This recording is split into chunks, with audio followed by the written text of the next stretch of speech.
QuietLab Plus reviews anti-pricing explained what you get for your money. Tired of snoring disrupting your nights or your partner's sleep? The anti-brand QuietLab Zero Plus anti-snoring mouthpiece might seem like a smart buy, but most people get this wrong by focusing just on the price. Let's look at what the cost actually buys you. According to the website, the basic bundle 1 QuietLab Plus is priced at us €0, while 2 and 3 bundles go for us and us respectively. These include free shipping, free travel case, free cleaning brush, free ebook, and a 60-day snore-free guarantee. The device is designed to gently position your lower jaw forward to keep your airway open, targeting snoring at the root. What you get: a one-time device, no recurring subscription aimed at snoring relief and better sleep.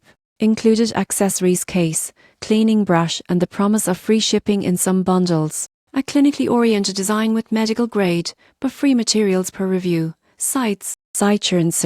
What you give up or need to check for buyers outside the US.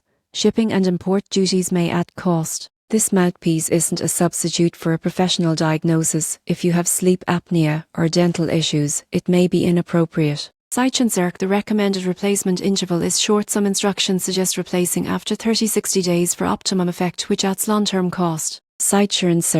Here's how to evaluate the pricing. Step 1. Confirm landed cost in your country in your shipping duty. Step 2. Compare the device cost to other anti-snoring solutions, nasal strips, SPAP alternative, pillows. Step 3. Assess your actual snoring severity and need. If it's mild, low-cost aids may suffice. If severe, this may be worth it. Step 4. Check the return policy and warranty for your region. Most people get this wrong by thinking $49 is cheap for a device without factoring in replacement and shipping. The surprising truth: the upfront price may seem affordable, but long-term maintenance and suitability dental check replacement frequency may raise total cost. In conclusion, if you have persistent snoring, you've tried simpler aids, and you're willing to invest in a device, QuietLab Plus offers a focused solution that could be worth the money. If your snoring is occasional or you're budget conscious, you might start with less costly alternatives. Thanks for watching. Subscribe for more product price breakdowns and whether you're really getting value.